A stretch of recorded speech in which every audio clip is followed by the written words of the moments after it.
ત્યારે ખેડૂત ખાતર લેવા જાય ખેતરમાં નાખવા માટે ત્યારે ખાતર નથી મળતું. જ્યારે દારૂ પર પ્રતિબંધ છે તો દારૂ ઘરે બેઠા હોમ ડિલિવરી મળે છે, અને જ્યારે ખેડૂતને ખાતરની જરૂર છે ત્યારે ખાતરનો સ્ટોક ખતમ હોઈ જાય છે. તો કેમ એવું કેમ થતું? જય માતાજી મિત્રો, કેમ છો બધા મિત્રો? મજામાં ને મજામાં જ હશો, કેમ કે આપણા વ્લોગ જોતા બધા મજામાં જ હોય છે. તો 2 દિવસથી વાતાવરણ તમે જોઈ શકો છો કે વાતાવરણ થોડું ખરાબ હતું. તો વાતાવરણને જોઈને થોડું કહેવાનું મન થાય, વાત થાય છે કે અત્યારે વરસાદનું વાતાવરણ છે. ભર શિયાળે વરસાદ આવે છે તો ખેડૂતને કેટલું નુકસાન થાય છે એની ઉપર આપણે થોડી વાતચીત કરશું. અત્યારે કે 3 મહિનાની મહેનત કરીને ખેડૂતે પાક પક્યો હોય. અમારે તો ડાંગરનો પાક છે, અત્યારે તો ડાંગર પકવી હતી.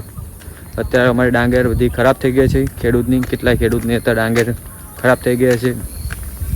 ભર શિયાળે જો વરસાદ પડતું હોય તો શું કરવું એની માટે? તો મિત્રો જોઈ શકો છો, આ મારા ગામની એક ડાંગર છે એક ભાઈની. તો આ ડાંગર આડી પડી ગઈ છે વરસાદને લીધે.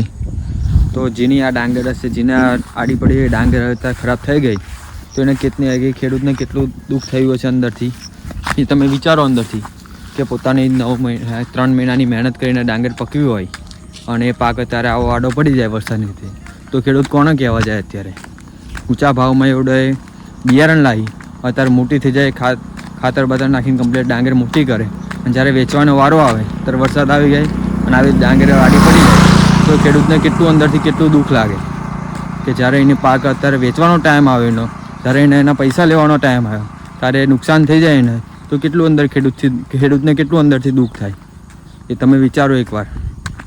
જ્યારે ખેડૂતને જ્યારે ખેડૂતને બિયારણ લેવાનું હોય ત્યારે બિયારણ મોટા ભાવે મળે, ઊંચા ભાવે મળે, અને જ્યારે એને વેચવાનો વારો આવે ત્યારે એનો ભાવ સાવ નીચો થઈ જાય, 400 રૂપિયા 500 રૂપિયા આવે.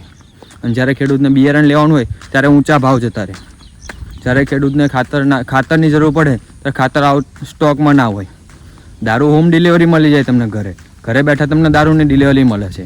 ત્યારે દારૂ પર પ્રતિબંધ છે તોય છતાંય એવું મળે છે. અને ખાતર જે ખેડૂતને ખાતરની જરૂર હોય છે ત્યારે ખાતર મળતું નથી, એ સ્ટોકમાં નથી હોતું. તો કેમ એવું? આવું આપણી સરકાર આવી રીતના ચલાવશે તો કેમ ચાલશે? આવું જો ખેતી આવી રીતે જ કરશે, ખેડૂત સાથે આવું કરશે તો ખેતી નહીં ચાલે, આગળ જતાં ખેતી નહીં થાય, ખેતી બંધ થઈ જશે. જ્યારે નોકરિયાત માણસને 5 દિવસ પગાર લેટ થાય તો અહીં તે એને તરત જ કમ્પ્લેન કરી દે, 5-10 દિવસ થાય તો નોકરી છોડી દેશે. જો ખેડૂત જો ખેતી કરવાનું બંધ કરી દેશે તો આપણે શું કરશું? જ્યારે ખેડૂતને આવું થશે, ખેડૂતને જ્યારે ચેક લેવાના આવે તો ચેક મહિનો લેટ આપે. પાક તમારો લઈ જાય અત્યારે, અને જ્યારે ચેક આપવાનો થાય તો ચેક મહિનાના વાયદા ઉપર આપે. તો એવું તોય ખેડૂત લઈ લે છે, તેનો ભાવ નથી મળતો. એની ઉપર મહિનો વાયદો કરે પણ એનો ભાવમાં કંઈ ફેરફાર ના હોય. ચલો મહિનો લેટ આપે વાંધો નહીં, પણ એનો ભાવ પણ વધારે હોવો જોઈએ ને. 500-600 રૂપિયા કરી નાખે અને મહિનો લેટ આપે તો ચાલે, પણ એવું નથી હોતું. તો એ ખેડૂત માને છે. જોઈ શકો છો તમે, અમારા ગામની ડાંગર છે કેટલી આડી પડી ગઈ છે, કેટલું નુકસાન છે ખેડૂત સાથે. તો આ ખેડૂતની વેદના એક ખેડૂત જ જાણે. હું ખેડૂતનો દીકરો છું, મને ખબર છે કે આ કેટલી વેદના થાય, શું થાય, આની પાછળ કેટલી મહેનત લાગી હોય ખેડૂતની, એ ખેડૂત જાણે, એ બીજા નથી જાણતા.